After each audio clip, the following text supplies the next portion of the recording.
Good morning, true crime friends. How y'all doing? This morning, I'm here with my trusty assistant. Well, at least say hello before you go. This is Hi. She barks a lot. Okay, go. Look. Yesterday, day 9, I want to say, in the state of Idaho, or wherever he's at, versus Chad Daybell.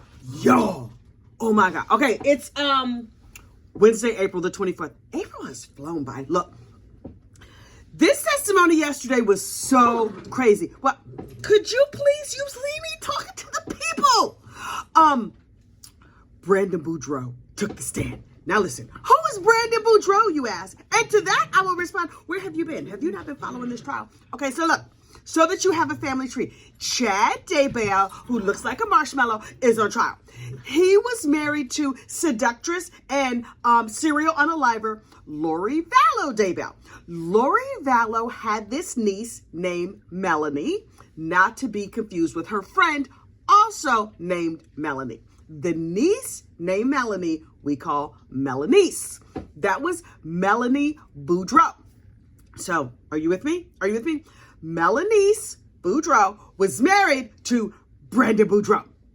So look, according to Brandon, this is how the whole story broke down, right? Brandon was over here having a happy, lovely wife with his little wife, Melanie. They had been married for like a decade. They had 4 kids. That's a lot of kids. But they were like, we are so happy. This is the best thing ever. And Brandon was like super, super religious. And Melanice was like, church. I mean, I'm not really super into church. And then out of the blue, hang on, child. I already talked my throat dry. Hang on. Out of the blue, she was suddenly super into church. And her husband was like, oh my gosh, this is good. We are finally like equally yoked and stuff because she's into church, I'm into church.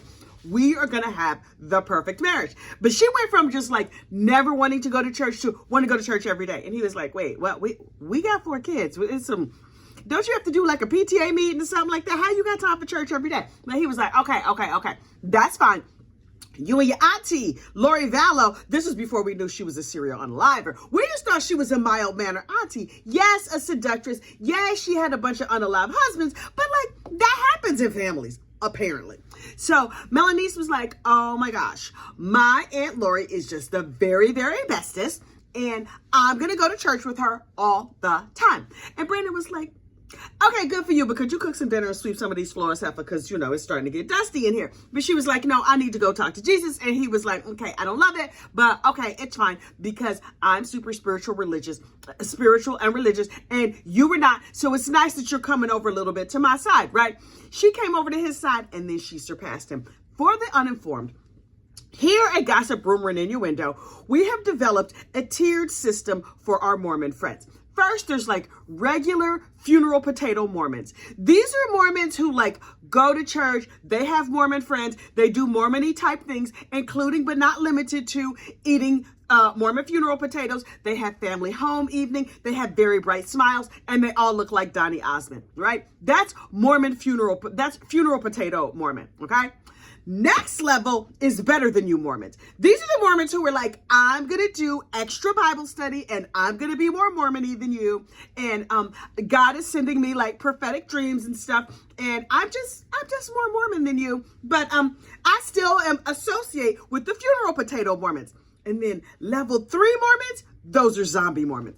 These are the people who believe in all kinds of craziness and think that Jesus told them it was okay to unalive people. For the record, we are fine with funeral potato Mormons. We're okay with better than you Mormons. The zombie Mormons, no. That's a no-go. No, you can't have them over to your house. They be trying to cast out devils and stuff. No, thank you. So, Brandon Boudreaux was funeral potato Mormons. So he's like, I'm going to become, I'm so happy that my wife has become a funeral potato Mormon, but then she became a better than you Mormon, and she quickly went to zombie Mormon. And he was just like, oh my gosh. Okay, my wife has lost her whole entire mind, but that's okay because at least she's more religious. This is before he realized that she had gone from funeral potato to zombie like that. Okay, cool. So he's just like, okay, it's really nice that you're spending all this time with your niece. And then, I mean, with your auntie, Lori, the crazy lady. So Aunt Lori, unfortunately, her husband died. First, she tried to divorce him, and then he died. And by died, I mean she had the family assassin, unfortunately, unalive him. As another brief aside, now listen. Every family has a family assassin. Now look, we don't call them that because usually they're not really truly unaliving somebody. But if you need somebody put in their place and told off, you send the family assassin. Oh, you know you got an auntie that's like, she said what to you? Don't worry about it, baby. I'm going to go talk to her right now.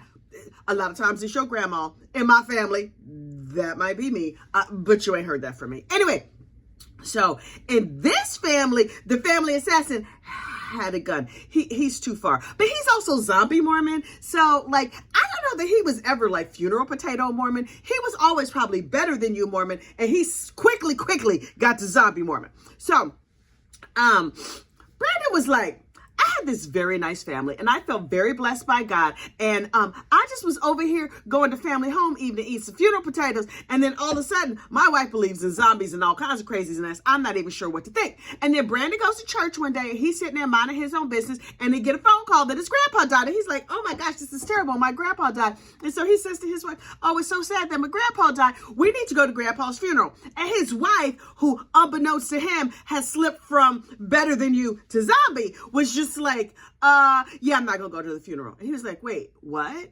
We are a family. We do things together. We have this beautiful family, 4 kids, 10 years of marriage. What do you mean you're not gonna go to of course you're gonna go to my, clearly you have a headache. Go lay down. I'm gonna bring you a plate of funeral potatoes. And she was like, no, because I have discovered some things about you. And he was like, really now, heifer? Really?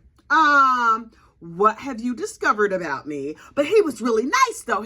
So he was probably like, dear, what are these things that seem to be troubling you? And she was like, yeah, I've discovered that you're a homosexual hacker. And he was like, I'm sorry, what? I can barely remember the password for my iPhone. Now I'm a hacker? And she's like, you have hacked into my Aunt Lori's computer. And he's like, wait, what? Your serial unaliver aunt?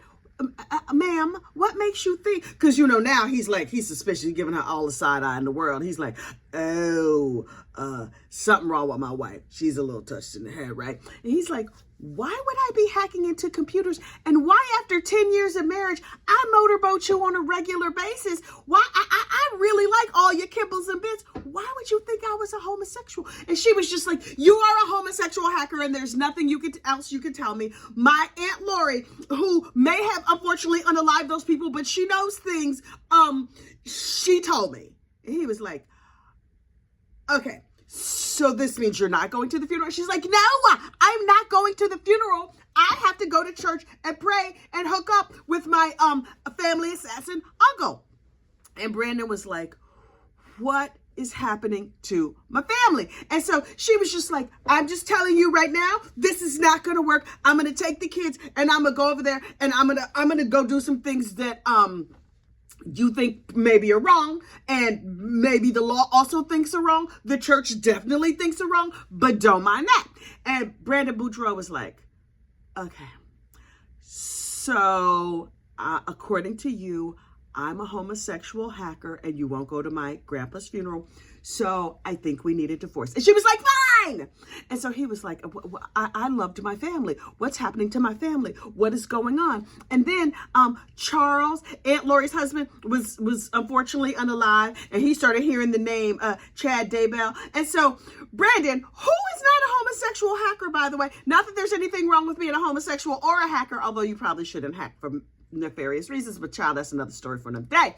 He was just like, let me just Google. Let me get on the Google machine, Chad Daybell. Oh, Chad Daybell's wife is no longer on this mortal coil.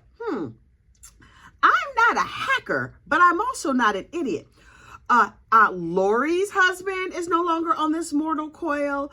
Chad Daybell's wife is no longer on this mortal coil. My wife is talking a bunch of crazy, and she's hanging out with the family assassin. This is not looking good for me. But because he's a nice guy, he's like, this could not possibly be what's going on. There must be some very rational explanation, aside from the fact that my wife might also be a zombie-loving unaliver. So he's like, okay, I'm going to move her into a nice apartment. I'm going to move me into a nice apartment. We're going to get this nice, tidy divorce, quick and easy, 1, 2, 3. And then I'm just going to hope for the best, and maybe we can rekindle our relationship. And then the family assassin shows up and starts shooting at him. Only the assassin, Alex, he was not very good at unaliving. He was just like, maybe he didn't practice enough. I don't know. But I'm glad that he was bad at it, because he took a gun and can you say that? He took a pew-pew and he tried to, unfortunately, unalive that very nice Brandon Boudreaux who was just over there trying to have family home evening. And he was just like, Brandon was like, okay. That looked like the family assassin. All of this has gone all the way to the left. I'm going to call a popo. I'm hiding my kids. I'm getting away from this crazy behind ex-wife of mine. All these people are no longer on this mortal coil. I do not know what is going on. Can somebody please help? And the police were like, right. So we know that it sounds like your wife is saying some things that are maybe unkind. And he's like, unkind? The heifer tried to unalive me. So he was like, dear friends of mine, can you please hide me out? Because my wife is crazy sad. And all the friends was like, we gonna put you in hiding. So he basically went into witness protection. Now listen, love the Mormon church or hate the Mormon church, those folks will stick together. They had like a little underground railroad. Like, is your family zombie Mormon?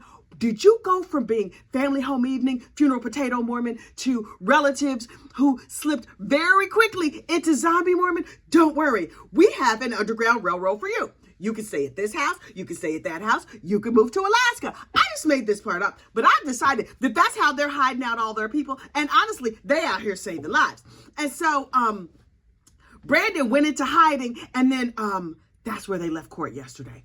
But look, before that, we heard a little bit about the attempted unaliving of Tammy Daybell. That's before she was ultimately unalived. Turns out Lori's family assassin went and tried to pew-pew up old Tammy, but Chad was like, some dude just rolled up on the house and tried to pew-pew you. I'm sure it was no big deal. How often do you think he minimized her feelings and her experiences?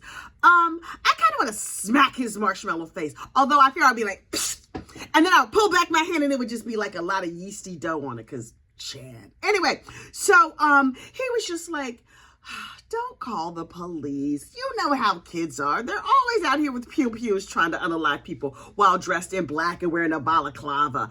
And she was like, no, what you're not going to do is that. Yes, I am a surrendered wife. Yes, I have a very dowdy haircut, and I'm having my little glasses on, and I know the Dewey Decimal System. I'm down there at the library shushing the kids and putting the books in order and stuff. But what I will avail myself of the local authorities. And so she called the police. But she was real calm on the 911 call. Let me tell you something. If somebody came near my house with any version of a pew-pew, be it paintball, reel, the plastic, a super soaker, whatever, when I'm not going to be on the phone call with the police is calm.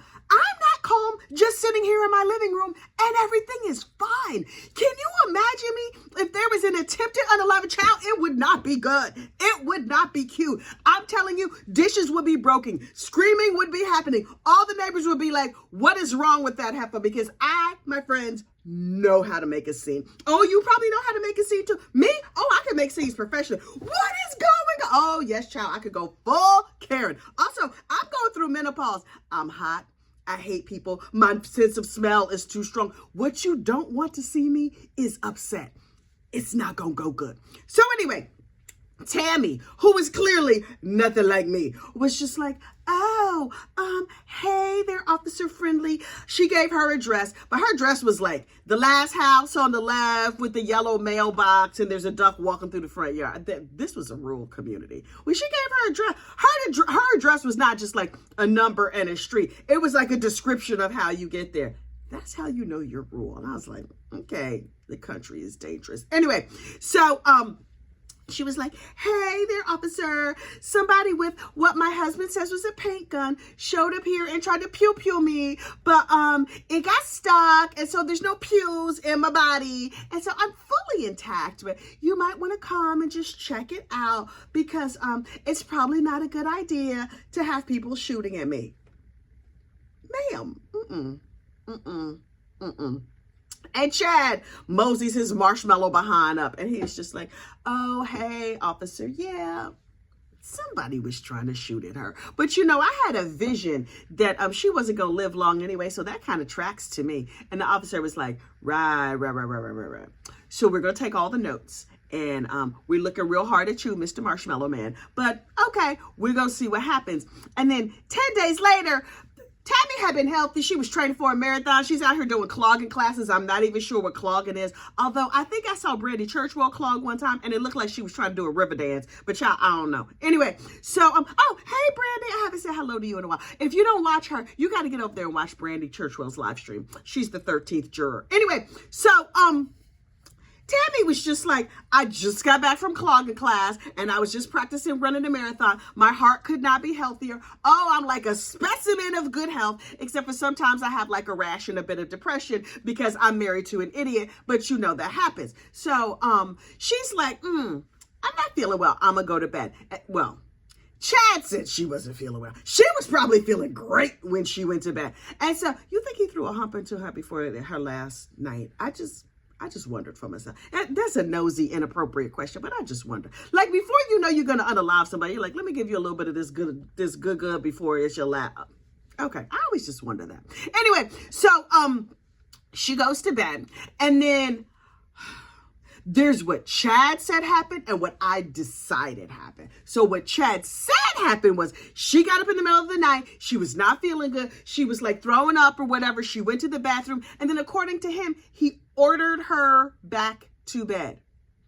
Really now? Oh, you just order it, people, place it. I'm trying to keep my pressure down. I wish a sucker would order me. How you gonna order me to do anything? Listen, if anybody comes in here and orders me to do anything, you know what? I'm not doing that. I'm doing the exact opposite of whatever that is that you were trying to order me to do. So anyway, Chad says he ordered her back to bed. And then in the middle of the night, she just fell out of bed. But her feet were tangled in the covers. And so her head was on the floor, but her feet were in the bed because she was all caught up in the blankets and she was stiff and no longer on this mortal coil. That's what Chad said happened. Let me tell you what I think happened. First, Chad poisoned her dinner. And then she was like, I'm not feeling well. And she went to the bathroom and he was like, Tammy, get back in this bed so I can finish unaliving you. And so then he's laying there next to her, like a corpse. Because he sleeps like a corpse like this, like with his arms folded over his chest because he's a horrible human being. And so he was just like, she doesn't seem to be dying fast enough. So he jumped on her and put a pillow over her face. And while she was kicking, trying to get him off of her, the covers got wrapped all around her legs. And then after she was no longer on this mortal coil, he laid there for a little while and he was like, I'm dreaming of the lady humps of my murderous paramour, Lori. Anyway, he was just like, we're gonna live in Hawaii. She's gonna wear bikinis. I'm gonna boat her as often as humanly possible. And then he was like, look at this heifer with the Dewey Decimal System and the glasses and stuff. Ugh. And he got mad and he pushed her out of bed. But because when he was trying to unalive her, her legs got tangled. She fell and only her head fell out. And he was like, close enough. Hello, 911. My wife here is no longer on this mortal coil and she's stiff. Can y'all come and pick her up? Because I got a loose trollop who's over here and she wants me to do nasty things to her body. So I'm gonna need you to make quick work of this because, I need to go over here and fornicate with my zombie loving mistress. That's what I think happened. Now, do I have facts? No. I just made all that up because this is my channel and I can say whatever I want to say. But look, this trial continues today, and I do not know what is going to come out next. I know that John Pryor, Chad the Terrible, that doughy Chad Daybell, his lawyer gets to cross-examine Brandon Boudreaux today, and so I will be perched, and I will be watching, and I will be waiting. I can't stand him. I can hardly wait till he gets convicted because to me, in my mind, it's pretty clear he's going to get convicted. The only question is he going to get the unalive penalty or they're going to give him life in prison? Either way, it's bad for him. Either way, he's going down because he's horrible. Wait, there's one thing I need to acknowledge here. Will folks from Fitz News down there in South Carolina, who I routinely talk crap about just because it's my hobby. I honestly really don't dislike Will. It's just so fun to talk mess about him because he's a terrible human being. Anyway, he had a baby yesterday. Baby number 7. Congratulations to Will Folks' wife.